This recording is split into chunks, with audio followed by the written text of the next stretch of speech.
नमस्कार। आज हम रॉबर्ट टी कियोसाकी की बहुत ही फेमस किताब अमीर पिता गरीब पिता के आइडियाज पर थोड़ी गहराई से बात करने वाले हैं। हाँ, ये किताब वाकई कमाल की है। इसने ना कई लोगों की पैसे को लेके पूरी सोच ही बदल दी। हमारे पास किताब के कुछ जरूरी हिस्से हैं और हम समझना चाहते हैं कि ये जो दो पिताओं की अलग अलग सोच थी, बिल्कुल। उससे नतीजे कैसे अलग हुए। हाँ, ये किताब असल में दो बिल्कुल अलग आर्थिक फलसफों की कहानी है। एक तरफ है गरीब पिता, पढ़े लिखे सुरक्षित नौकरी वाले हम्म, पर हमेशा पैसों को लेकर परेशान, हम्म, और दूसरी तरफ अमीर पिता जिनकी औपचारिक पढ़ाई शायद कम थी लेकिन दिमाग बिजनेस वाला था, राइट, जिन्होंने सच में वेल्थ क्रिएट की। राइट। यही कॉन्ट्रास्ट है पूरी किताब का बेस। और जो सबसे बड़ा फर्क कियोसाकी बताते हैं, वो शायद यही है कि पैसे के लिए काम करना या फिर पैसे को अपने लिए काम पर लगाना। सुनने में तो ये बड़ा सिंपल लगता है, है तो लेकिन सिंपल पर गहरा। अमीर पिता का तरीका हमारी जो नॉर्मल सोच है ना, उससे काफी अलग था। हाँ बिल्कुल। यही तो सेंट्रल आइडिया है। गरीब पिता का क्या था? भाई डिग्री लो, अच्छी पगार वाली नौकरी ढूंढो और बस खर्चे मैनेज करते रहो। हाँ, जो हम सब सुनते आए हैं। और जबकि अमीर पिता का मंत्र था संपत्ति खरीदो, इन्वेस्ट करो, ऐसे सिस्टम बनाओ जो तुम्हारी जेब में पैसा डालें, चाहे तुम एक्टिवली काम ना भी कर रहे हो। ये सिर्फ कमाने का तरीका नहीं, ये जिंदगी जीने का एक नजरिया है। तो फिर इसी से जुड़ा सवाल आता है संपत्ति और बोझ का, मतलब एसेट्स और लायबिलिटीज। उनकी परिभाषा भी परंपरागत नहीं है, क्योंकि हम तो घर को ही सबसे बड़ी संपत्ति मानते आए हैं। बिल्कुल। और यही कियोसाकी सबसे बड़ा शौक देते हैं। उनके लिए संपत्ति सिर्फ वो है जो आपकी जेब में पैसा डाले। अच्छा। जैसे कोई प्रॉपर्टी जिससे किराया आ रहा है, या स्टॉक्स जिनसे डिविडेंड मिल रहा है, या कोई बिजनेस जो प्रॉफिट दे रहा है। ठीक है। और बोझ वो हर चीज जो आपकी जेब से पैसा निकाले, कार लोन, क्रेडिट कार्ड का बिल, और हाँ, कई बार आपका अपना घर भी। अपना घर भी? हाँ, अगर उसकी ईएमआई और रख रखाव का खर्चा आपकी इनकम से लगातार पैसा खींच रहा है, तो ये कैश फ्लो पर बेस्ड परिभाषा है, सिर्फ ओनरशिप पर नहीं। ये नजरिया तो सच में सोचने पर मजबूर करता है। मतलब चीज का मालिक होना जरूरी नहीं, जरूरी है कि वो चीज पैसा ला रही है या ले जा रही है। एग्जैक्टली। तो इसी से जुड़ा सवाल फिर वित्तीय शिक्षा का आता है।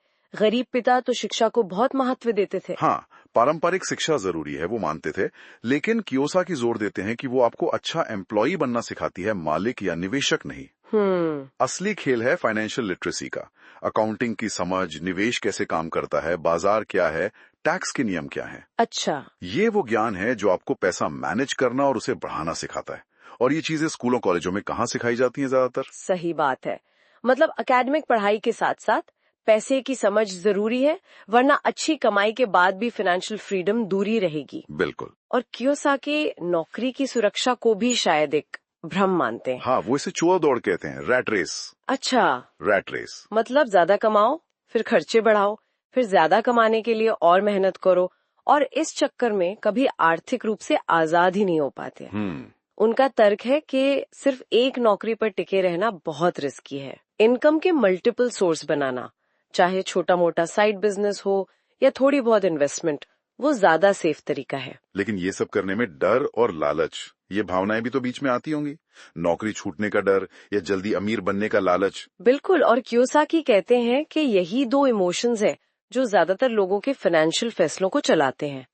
डर लोगों को सेफ लेकिन लिमिटेड नौकरियों में फंसाए रखता है। हाँ। और लालच उन्हें बिना सोचे समझे बड़े रिस्क लेने पर उकसाता है। कामयाब होने के लिए इन इमोशंस को समझना जरूरी है और फिर लॉजिक और जानकारी के बेस पर फैसले लेना सीखना होगा। तो कुल मिलाकर संदेश यही निकलता है कि आर्थिक स्वतंत्रता के लिए सिर्फ कड़ी मेहनत करना काफी नहीं है, सोच में एक बुनियादी बदलाव लाना होगा। सही कहा। वो गरीब पिता वाली सिक्योरिटी की सोच से हटकर अमीर पिता वाली संपत्ति निर्माण की सोच अपनानी होगी। हाँ बिल्कुल।